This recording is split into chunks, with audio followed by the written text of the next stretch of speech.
2026వ సంవత్సరం మౌన సంవత్సరం. శబ్దం, అభిప్రాయాలు, సమాచారం, నిరంతర ఉత్కంఠతో నిండిపోయిన ఈ ప్రపంచంలో 2026వ సంవత్సరం మనల్ని అత్యంత శక్తివంతమైన స్థలానికి తిరిగి ఆహ్వానిస్తోంది మౌనం. మౌనం అనేది శబ్దం లేనిదే కాదు.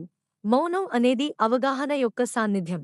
ప్రతిరోజూ ధ్యానం చేయడం ద్వారా మౌనం మనసును శాంతపరుస్తుంది. ఆలోచనలను నెమ్మదింపజేస్తుంది. సమతుల్యతను తీసుకొస్తుంది. మౌనం ద్వారా స్పష్టత ఉద్భవిస్తుంది. నిర్ణయాలు స్పందనాత్మకంగా మారుతాయి, ప్రతిక్రియాత్మకంగా కాకుండా. మౌనంలో జ్ఞానభరితమైన పుస్తకాలు చదవడం వల్ల సమాచారం అవగాహనగా, ఆత్మసాక్షాత్కారంగా మారుతుంది. మౌనం అంతర్దృష్టిని పదును పెడుతుంది. ఏకాగ్రతను లోతుగా చేస్తుంది. అంతర్గత స్థిరత్వాన్ని బలపరుస్తుంది. మౌనం మానసిక అలసటను నయం చేస్తుంది, ఒత్తిడిని తగ్గిస్తుంది, అంతర్సనను సామరస్యాన్ని పునరుద్ధరిస్తుంది.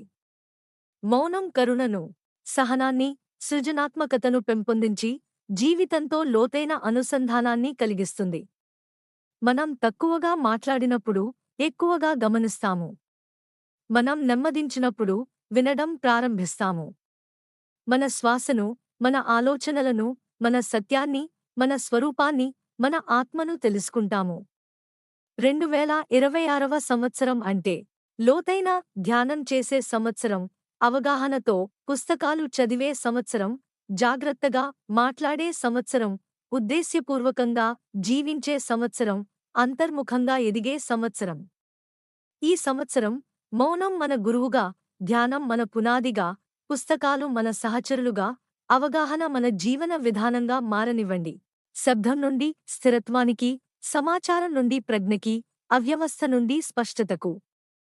ఈ అంతర్ముఖ ప్రయాణానికి మీరు సిద్ధమేనా? ఇట్లు the Bangarupalyam pyramid spiritual trust.